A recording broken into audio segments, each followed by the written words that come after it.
In 2007, the average American household paid hundreds of dollars every month for cable television. If you wanted to watch your favorite show, you had one option. You waited. You waited for the network to broadcast it. You sat through commercials, and you paid whatever your cable company demanded. For decades, cable television looked unstoppable. It controlled what people watched, when they watched, and how much they paid. Then a small company that used mailed DVDs in red envelopes changed everything. That company was Netflix, and within just a few years, it would trigger the collapse of one of the most powerful entertainment industry in history. This is the story of how Netflix destroyed the cable TV empire. To understand Netflix's victory, we first need to understand just how powerful cable television once was. By the early 2000s, cable companies dominated American entertainment. Millions of households paid monthly subscription for access to hundreds of channels. The system was incredibly profitable. Cable companies collected subscription fees from customers, while television networks earned billions through advertising. This is the perfect business model, or at least it seemed that way. Consumers had very little control, and if you wanted one channel, you often had to buy 50 others. If your favorite show aired at 8 o'clock, you had to be there at 8 o'clock. The industry believed this model would last forever, but underneath the surface, a technological revolution was already beginning. The internet was getting faster, computers were becoming more powerful, and a new generation of consumers wanted something cable couldn't provide: convenience.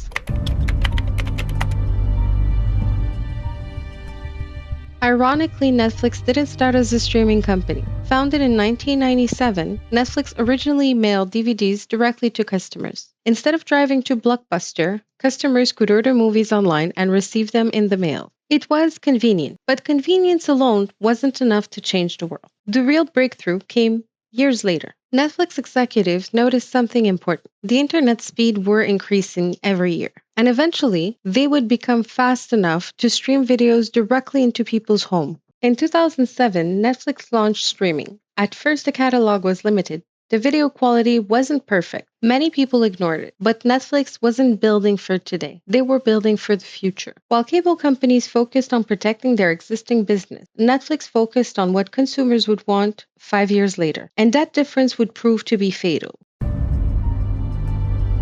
Netflix gave customers something cable never could: freedom.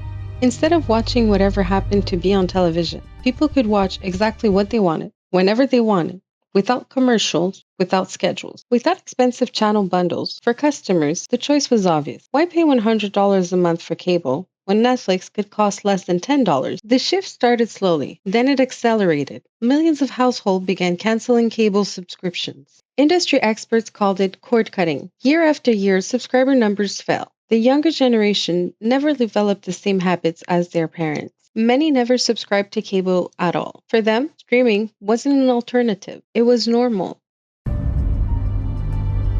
Cable companies didn't sit still. They launched their own streaming services. They offered discounts. They experimented with new packages. By then, the market had changed. Consumers had already experienced a better option. And once people had gained convenience, it was almost impossible to take it away. The same mistake that destroyed Blockbuster was now threatening cable television. They underestimated how quickly consumer behavior could change. Netflix didn't destroy cable television overnight. The process took years, but the outcome became impossible to ignore. That industry that once controlled entertainment for hundreds of millions of people lost its grips on customers. The lesson extended far beyond television. No company is too big to fail. No industry is immune to disruption. And sometimes the biggest threat isn't a competitor. It's a new technology that changes what customers expect. Cable television taught people how to watch TV. Netflix taught them they didn't have to watch TV in that way anymore.